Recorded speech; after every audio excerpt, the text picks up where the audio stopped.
اے اہل ایمان، گفتگو کے وقت پیغمبر صلی اللہ علیہ وآلہ وسلم سے راعنا نہ کہا کرو، انظرنا کہا کرو، اور خوب سن رکھو، اور کافروں کے لیے دکھ دینے والا عذاب ہے۔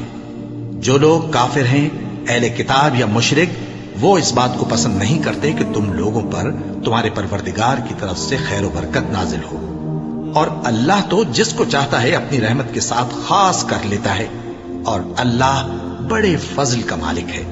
ہم جس آیت کو منسوخ کر دیتے یا اسے فراموش کرا دیتے ہیں تو اس سے بہتر یا ویسی ہی اور آیت بھیج دیتی ہیں۔ کیا تم نہیں جانتے کہ اللہ ہر بات پر قادر ہے؟ کیا تمہیں معلوم نہیں کہ آسمانوں اور زمین کی سلطنت اللہ ہی کی ہے، اور اللہ کے سوا تمہارا کوئی دوست اور مددگار نہیں؟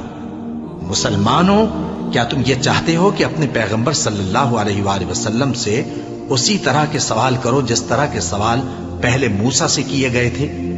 اور جس شخص نے ایمان چھوڑ کر اس کے بدلے کفر لیا تو یقیناً وہ سیدھے رستے سے بھٹک گیا۔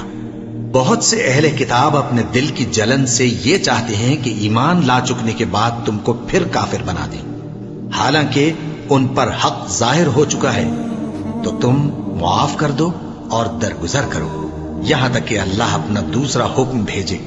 بے شک اللہ ہر بات پر قادر ہے۔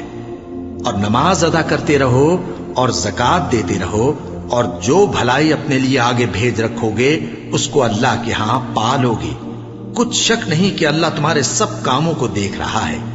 اور یہودی اور عیسائی کہتے ہیں کہ یہودیوں اور عیسائیوں کے سوا کوئی بہشت میں نہیں جانے گا۔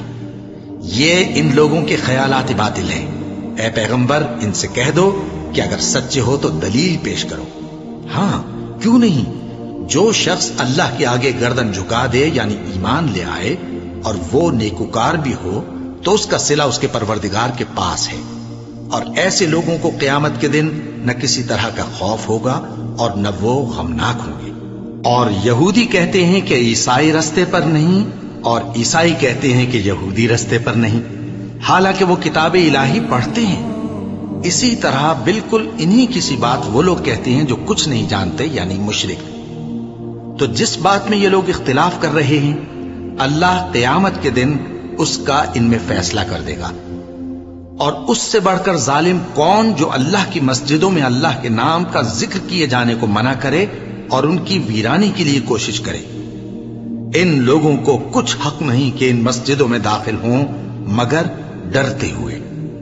ان کے لیے دنیا میں رسوائی ہے اور آخرت میں بڑا عذاب۔